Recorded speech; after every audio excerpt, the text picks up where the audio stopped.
कुमार आर्य, भारतीय संविधान इतिहास फैकल्टी। मैं आपको इस YouTube चैनल पे आपका स्वागत करता हूं पुनः। और हम पढ़ रहे थे भारतीय इतिहास में सिंधु सभ्यता। भाग 1 में सिंधु सभ्यता का परिचय पढ़ा। भाग 2 में हम सिंधु सभ्यता के नगर पढ़ने जा रहे हैं, जिसमें हमने एक नगर हड़प्पा पढ़ चुका है। आज हम सिंधु सभ्यता का दूसरा एक महत्वपूर्ण नगर पढ़ने जा रहे हैं। वह है आपका नगर है मोहनजोदड़ो। दूसरा नगर है मोहनजोदड़ो के बारे में। तो मैंने आपको इससे पहली बार वीडियो में बताया था कि नगरों को, जो महत्वपूर्ण नगर हैं आपके, महत्वपूर्ण 10 नगर हैं, विशेष से 6 नगर माने जाते हैं। पहले 6 महत्वपूर्ण नगर माने जाते हैं, लेकिन मुख्यतः हम इसमें 10 नगर पढ़ने वाले हैं, जिसमें हम दूसरा नगर, जो आपका दूसरा नगर है मोहनजोदड़ो, इससे पहले हमने हड़प्पा पढ़ चुका है। तो मैंने आपको बताया था जितने भी मुख्य नगर में पढ़ाने जा रहा हूँ वो आपको 7 टॉपिकों के विशेषता है, पूरा टॉपिक आपको क्लियर हो जाता है। जैसे मोहनजोदड़ो के बारे में सबसे पहले मैं आपको कुछ पहले शुरू के 4 टॉपिक करा देता हूँ, फिर आपको समझाने वाले टॉपिक हैं। जैसे क्वेश्चन आ जाता है सिंधु सभ्यता का मोहनजोदड़ो, जो आपका सिंधु सभ्यता का जो मोहनजोदड़ो नगर है, क्वेश्चन पूछ ले जाए कि सिंधु सभ्यता का पुराय स्थल मोहनजोदड़ो की स्थिति अर्थात कौन से स्थान पर इसके साक्ष्य मिले, तो आपको सबसे पहले टॉपिक पूछेगा स्थिति। ये आपको प्रत्येक नगरों के बारे में जानकारी होनी चाहिए कि कौन सी स्थिति है, कि मोहनजोदड़ो स्थिति बताइए। तो आपको स्थिति पूछेगा। जैसे मैंने आपको बताया था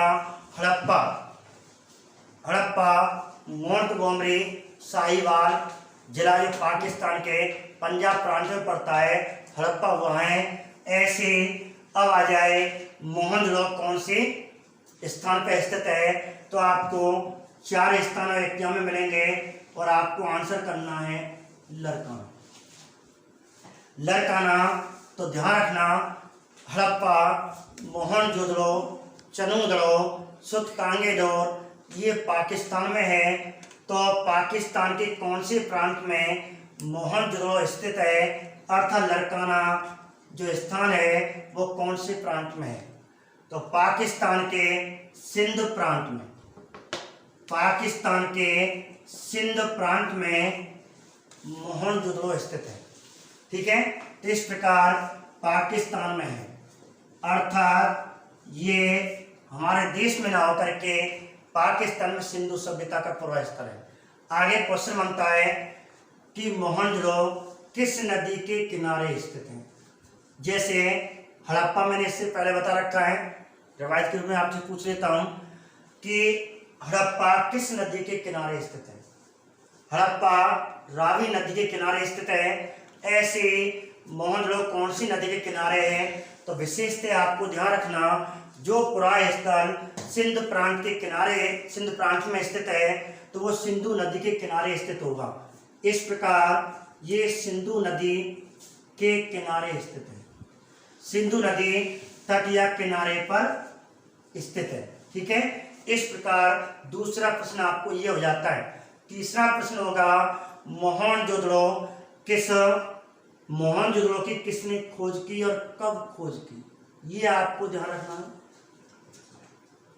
जब मैं आपको इनकी व्याख्या साक्ष्यों के बारे में बताऊं कैसे उत्खनन हुआ था, तो उससे पहले इसकी खोज करने वाला कौन व्यक्ति था। तो मोहनजोदड़ो की खोज 1922 में हुई थी। जैसे हड़प्पा की खोज 1921 में हुई थी। किसने की थी? दयाराम साहनी ने। ऐसे मोहनजोदड़ो की खोज किसने की थी, तो मोहनजोदड़ो की खोज 1922 में राखल दास बनर्जी, आर बनर्जी भी कहते हैं, राखल दास बनर्जी ने 1922 में मोहनजोदड़ो की खोज की थी। अब आगे क्वेश्चन रहेगा चौथा कि इसकी खुदाई करने वाला कौन था। ठीक है, जिसमें साथ में आपको रिवाइज बता रहा हूँ हड़प्पा के बारे में। तो हड़प्पा का उत्खनन सबसे पहले 1922 में किसने किया था? दयाराम साहनी ने। 1926 में माधव स्वरूप व्यस्त ने किया था। 1940 में आज़ादी के समय, सबसे अंत में 1940 में आज़ादी के समय हड़प्पा का जो उत्खनन था मार्टिमर व्हीलन ने किया था। 1940 में हड़प्पा का उत्खनन आज़ादी के समय मार्टिमर व्हीलन ने किया था। ऐसे ही आपका उत्खननकर्ता विशेषतः आपको ये याद करना है, सर्वाधिक उपलब्धि राखलदास बनर्जी को। इसने उत्खनन 1922 से 1925 तक किया था। तो विशेष करके एग्जाम 1922 से पूछी जाती हैं। तो 1922 में इसकी खोज, 1922 में इसकी खुदाई प्रारंभ हो चुकी थी और इस प्रकार राखलदास बनर्जी ने की थी। तो 1922 में खोज, 1922 में उत्खनन हुआ, राखलदास बनर्जी ने किया। अब इसकी खुदाई हुई। अब खुदाई में इसकी नगर कैसी थी, सभ्यता कैसी थी, उसके बारे में पढ़ना है। अर्थात इसके जो अगला क्वेश्चन बनेगा उपनाम। उपनाम अर्थात ये 4 टॉपिक आपको रटने वाले हैं, बाकी 5वां, 6वां और 7वां। जो 5वां आपका उपनाम आएगा, 6वां आपका साक्ष्य आएंगे, इसमें क्या क्या खुदाई मिला, और 7वां एकमात्र नगर आएगा। इन टॉपिकों समझने के लिए अब हम आपको समझाते हैं इसकी खुदाई कैसे हुई। जब हमारे इतिहासकार राखलदास बनर्जी ने इसकी खोज करके इसकी खुदाई की, तो आप जानते हैं प्राय सिंधु सभ्यता के जितने भी नगर खोजे गए, उत्खनन हुआ, 1500 नगर, लगभग 1500 नगरों की खुदाई हुई। तो यह प्रत्येक नगर एक आयताकार था, प्रत्येक नगर, और 2 भागों में, 2 टीलों में बटा हुआ था। एक टीला पूर्वी दिशा की ओर था, दूसरा टीला पश्चिमी दिशा की ओर था। इसलिए इसे पश्चिमी टीला कहा गया, और इसे पूर्वी दिशा में होने के कारण इसे पूर्वी टीला कहा गया। जब इसकी खुदाई की गई थी, जैसे हड़प्पा की मैंने आपको खुदाई बताई थी, ऐसी इसकी खुदाई हुई। जैसे इसकी खुदाई की, ऊपर से जैसे इतिहासकार ने मिट्टी उठाई, जैसे उससे मिट्टी को उठाया तो ऊपर नर कंकाल निकले, और इस प्रकार 21 नर कंकाल, 21 मानवों के कंकाल निकले। आपको ध्यान रखना, केवल हम कोई गड्ढे में नहीं बता रहे, ऊपर से निकले। एक क्वेश्चन आता है, विशेष करके नोट में ध्यान रखना, मोहनजोदड़ो से कोई भी कब्रिस्तान नहीं मिला है। कोई भी कब्रिस्तान यहाँ से नहीं मिला है। ठीक है, कब्रिस्तान यहाँ से कोई भी नहीं मिला, तो कोई भी समाधान नहीं मिला, कोई गड्ढे में कोई कंकाल ना मिला। तो ये केवल ऊपर मिले थे, ऐसे ऊपर कंकाल ही कंकाल मिले, इसलिए इतिहासकारों ने इसे नाम दे दिया। और मानव के 21 नर कंकाल मिले थे, इसलिए सिंधी भाषा में इसे मृतकों का टीला अर्थ होता है। मृतकों का टीला अर्थात मोहनजोदड़ो, मृतकों का टीला। जैसे उपनाम हो गया कि मृतकों का टीला किसे कहते हैं, मृतकों का टीला किसे कहते हैं, तो मृतकों का टीला किसे कहते हैं, तो मृतकों का टीला मोहनजोदड़ो को कहते हैं, क्योंकि यहाँ 21 नर कंकाल मिले थे। नर कंकाल मिलने के कारण इसे मृतकों का टीला कहते हैं। जैसे क्वेश्चन आ जाए, मोहनजोदड़ो का शाब्दिक अर्थ होता है मृतकों का टीला, प्रेतों का टीला, भूतों का टीला, कंकालों का टीला। ऐसे ऑप्शन में आ जाए तो आपको आंसर मृतकों का टीला ही करना है, भूतों, प्रेतों, ठीक है, कंकालों। तो आपको ऐसी स्थिति में चारों शाब्दिक अर्थ सही होते हैं, लेकिन ऐसी स्थिति में आपको आंसर यही माना जाएगा। तो इतिहासकारों ने जो सिंधी भाषा का शब्द है मोहनजोदड़ो, मोहनजोदड़ो सिंधी भाषा का शब्द है जिसे कहते हैं मृतक। मरे हुए मृतकों का टीला नाम दिया, ना कि भूतों का टीला या प्रेतों का टीला। तो मृतकों का टीला इसे कहा जाता है। अब जैसे इसकी खुदाई हुई, विशेष करके आपको एक और बता दूं, जैसे इसकी खुदाई हुई थी सिंधु नदी के किनारे, और सिंधु जो प्रांत है वो थार मरुस्थल का एक क्षेत्र में आता है, और पाकिस्तान में भी थार मरुस्थल है। पाकिस्तान में थार मरुस्थल को चोलिस्तान कहते हैं, और चोलिस्तान में केवल एक जगह यहाँ पानी मिलता है, वह कौन सा स्थान? लरकान। और पाकिस्तान के थार मरुस्थल में, चोलिस्तान में कहीं पानी नहीं है, इसलिए इसे हरियाली होने के कारण इसे सिंध का बाग भी कहा जाता है। तो सिंध का बाग किसे कहते हैं? मान लो, ठीक है। एक और क्वेश्चन है, सिंध का नखलिस्तान किसे कहते हैं? सिंध का नखलिस्तान, इसे सिंध का नखलिस्तान भी कहा जाता है। वही क्षेत्र पानी अभाव के कारण और इस प्रकार हरियाली क्षेत्र होने के कारण इसे सिंध का बाग या सिंध का नखलिस्तान कहते हैं। और सिंधी भाषा में मोहनजोदड़ो का अर्थ होता है मृतकों का टीला, जिसे प्रेतों का भूतों का टीला भी कहा जा सकता है, लेकिन इतिहास की दृष्टि से इसका अर्थ मृतकों का टीला ही माना गया है।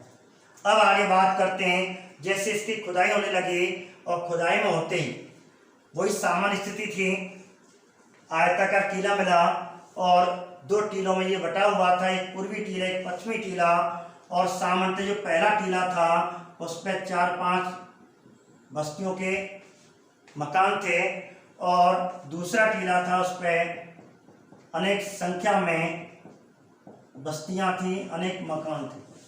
इसलिए इतिहासकारों ने पूर्वी टीले को आम बस्ती का दर्जा दिया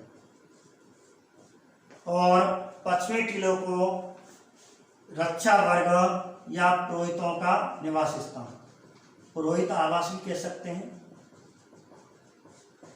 ध्यान रखना, सिंधु सभ्यता का जो अध्यक्ष हुआ करता था या मुखिया हुआ करता था, कोई राजा नहीं था, एक मुखिया के रूप में एक पुरोहित हुआ करता था। इस प्रकार पुरोहित आवास कह सकते हैं, रक्षा वर्ग कह सकते हैं, अर्थात रक्षा वर्ग का जो सेना का अधिकारी हुआ करता था और उसे पुरोहित का दर्जा दिया गया।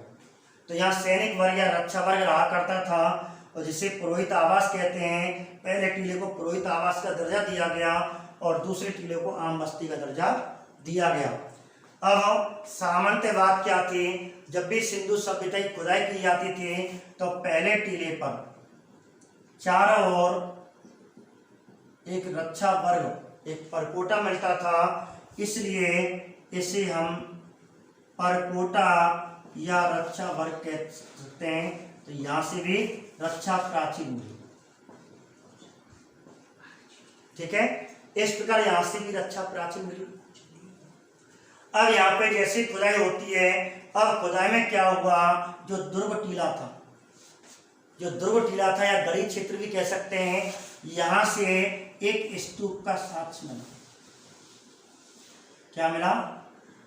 स्तूप का साक्ष्य इस टीले से मिला, इसलिए इतिहासकारों ने इसे स्तूप टीला कह दिया। आप जानते हो स्तूप एक पाली भाषा का शब्द है। जब कोई बौद्ध भिक्षु मर जाता है, उसके शव का दाह संस्कार किया जाता है, उसकी जो राख बचती है उसके अस्थि पंजर बचते हैं और इस प्रकार उसकी चिता जिसे कह सकते हैं, और चिता से चित्र शब्द बना है, और उसे एक जमीन में गाड़ दिया जाता है, उसके ऊपर राख का 1.5 अर्ध गोलाकार बना दिया जाता है। इस प्रकार ये स्तूप बन जाता है। तो यहाँ स्तूप टीला मिला है, इसलिए ये क्वेश्चन बनता है स्तूप टीला का साक्ष्य कहाँ से मिला।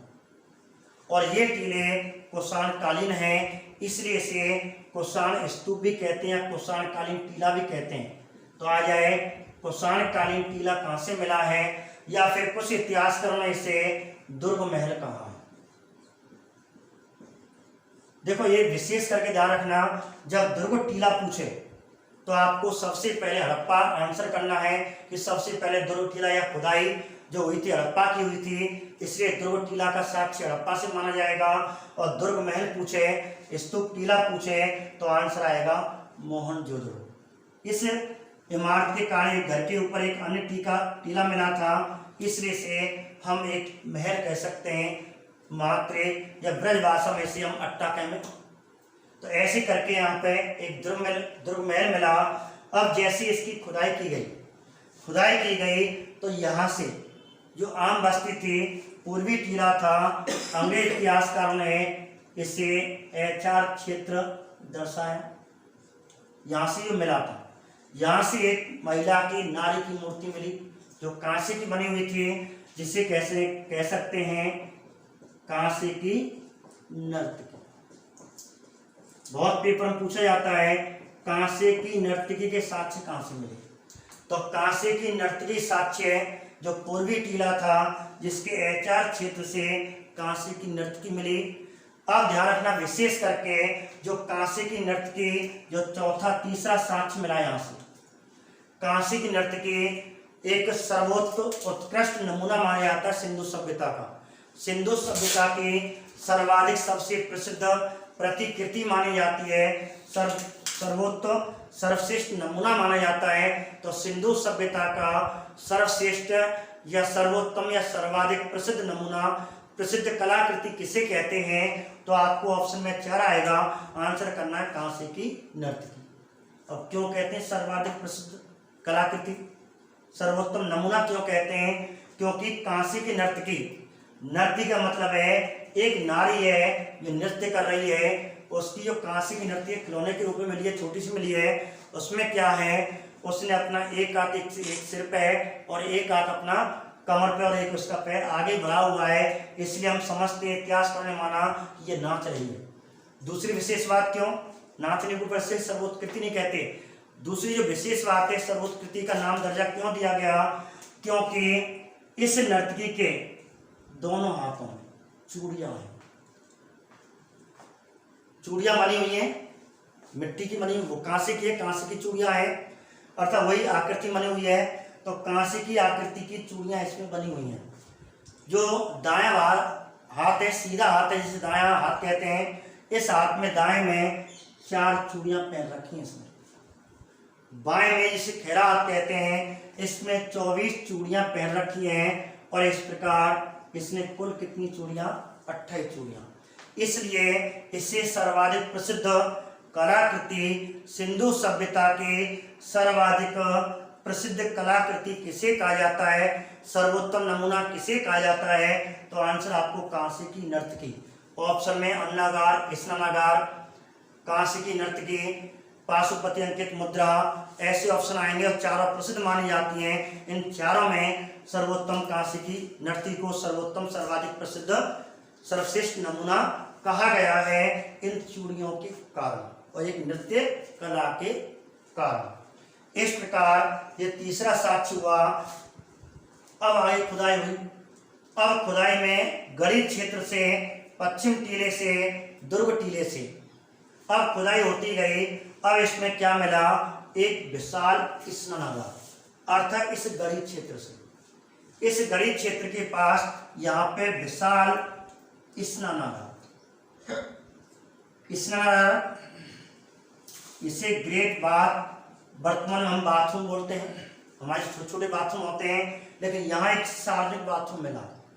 सार्वजनिक एक बाथरूम जिसे कह सकते हैं, जैसे स्नानागार के पास ही ग्रेट बाथ भी कहा जाता है। और सार्वजनिक स्नानागार यहाँ बहुत बड़ा, इस क्षेत्र से अर्थात दुर्ग टीले से, गरीब क्षेत्र से बहुत बड़ा विशाल स्नानागार मिला है।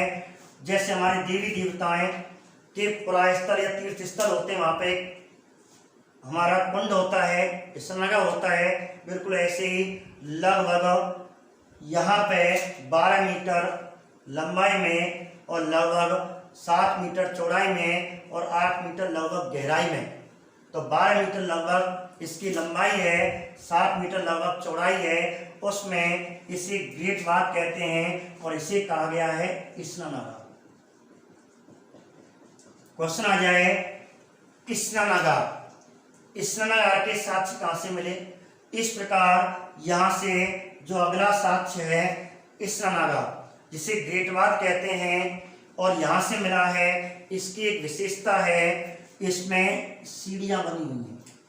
जैसे हम अपने तीर्थ स्थलों पे जाते हैं उन कुंड के चारों ओर सीढ़ियाँ होती हैं, लेकिन यहाँ में एक विशेष बात है, यहाँ दोनों ओर सीढ़ियाँ हैं, केवल उत्तर और दक्षिण दिशा में। इतिहासकारों ने इन सीढ़ियों को दक्षिण से उत्तर की ओर बताया है, अर्थात सीढ़ियाँ किधर की ओर खुलती थी, दक्षिण से उत्तर की ओर, अर्थात सीढ़ियाँ बड़ी फिर छोटी ऐसे होती हुई और ये उत्तर की ओर जाती थी, तो सीढ़ियाँ दक्षिण से उत्तर की ओर बनी हुई हैं। दूसरी बात, ये सीढ़ियाँ तल तक गई हुई हैं, नीचे तक जाती हैं और इस प्रकार चली जाती हैं। इसके बाद यहाँ क्षेत्र में यहाँ कमरा मिलते थे, इस पश्चिम और पूर्व क्षेत्र में कमरे मिलते थे। यहाँ महिलाएं स्नान करती थीं, अपने कपड़े बदलती थीं। इस प्रकार इनके लिए अलग एक कमरा भी दिया गया कपड़े बदलने के लिए, और यहाँ पे एक कुआं मिला। ये विशेषताएं अलग से है, विश्व का ऐसा अद्भुत निर्माण कहीं नहीं मिला। इसे विश्व का अद्भुत निर्माण कहा गया है, आश्चर्यचकित निर्माण कहा गया है। जॉन मार्शल ने कहा है क्योंकि यहाँ पे एक ऐसी संरचना मिली है।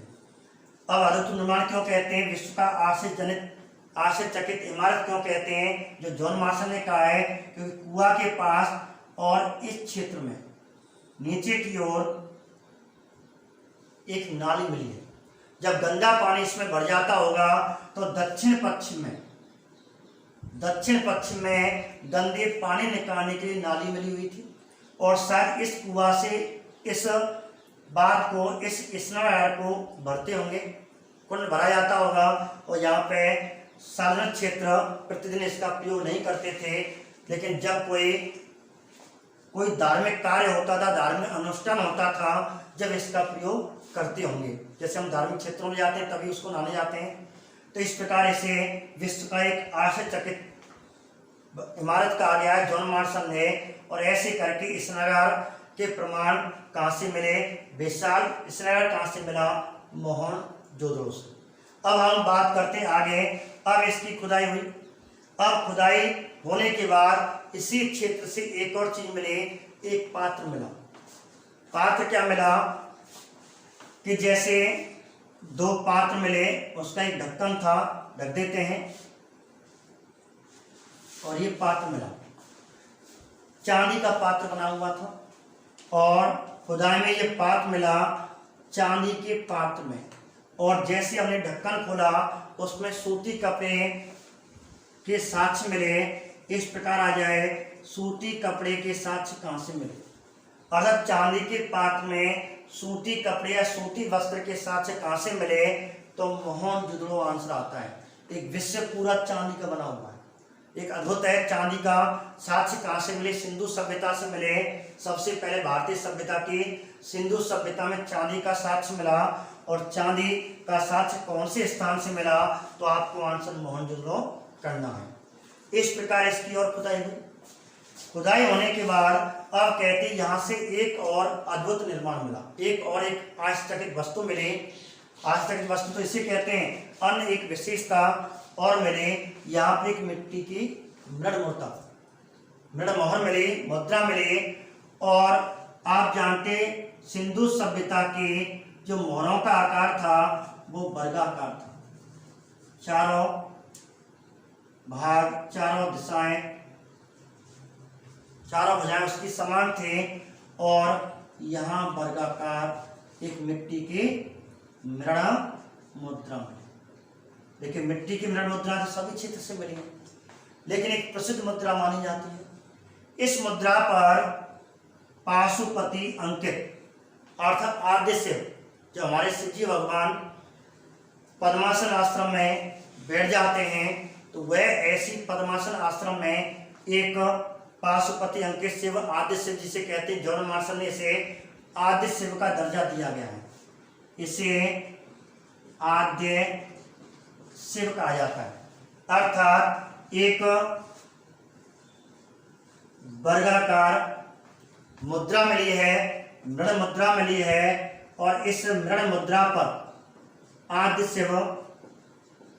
शिव जी का आद्य रूप मिला है, अर्थात तपस्या करते हुए तप के साक्ष्य कह सकते हैं। तो तप के साक्ष्य यहाँ से मिले हैं। और शिव जी पाशुपति अंकित, और पाशुपंकित अंकित मुद्रा पे कहते हैं इसके 3 मुंह हैं। ये और विशेष ध्यान रखना। कितने? 3 सिरों वाले, 3 सिरों वाले एक पाशुपत अंकित मुद्रा मिली है और प्रत्येक पे ध्यान रखना एक एक सींग और बना हुआ है। इसे आदि शिव कहा गया है। और ऐसे करके इस मुद्रा पर आदि शिव का अंकन मिला है। तब करते हुए अब विशेष बात क्या है, इसके दाईं ओर और बाईं ओर पशुओं का अंकन है। ये पशु एसएससी पेपर में पूछे गए हैं कि पाशुपंकित मुद्रा पर कितने पशुओं का अंकन मिला है, निम्न में से कौन कौन से हैं। तो 4 पशु, 2 दाईं ओर और 2 बाईं ओर। तो इस पे यहाँ पे 2 पशु यहाँ मिले हैं और 2 पशु यहाँ मिले हैं और कुल 4 पशु मिले हैं। जैसे दाईं ओर 2 पशु मिले हैं, एक पशु है आपका बाघ और एक है आपका हाथी।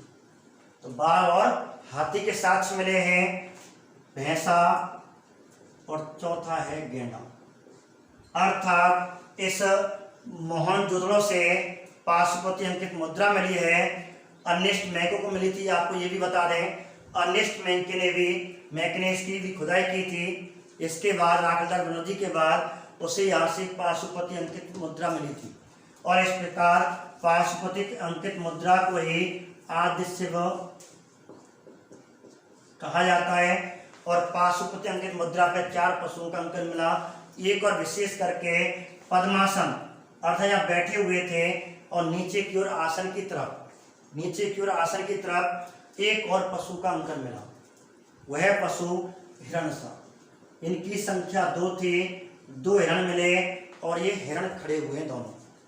ठीक है, आमने सामने 2 हिरण खड़े हुए हैं। तो 2 हिरण यहाँ से मिले हैं। बाघ हाथी दाईं ओर से मिला है, बाईं ओर से भैंसा और घोड़ा मिला है। इस प्रकार यह है पाशुपति अंकित मुद्रा। कहाँ से मिली है पूछी जाती है। प्रसिद्ध मुद्रा, सिंधु सभ्यता की प्रसिद्ध मुद्रा इसे माना जाता है। पाशुपति अंकित मुद्रा कहाँ से मिली है, तो आपको आंसर मोहनजोदड़ो करना है। इसके बाद अब आगे इसी ग्रेट बाग के पास अर्थात इस दुर्ग टीले के पास एक और विशाल अन्नागार मिला है। अब आपको ध्यान रखना हड़प्पा से भी अन्नागार मिला है और मोहनजोदड़ो से भी अन्नागार मिला है। अब ऐसी स्थिति में क्वेश्चन आ जाए अन्नागार के साक्ष्य कहाँ से मिले।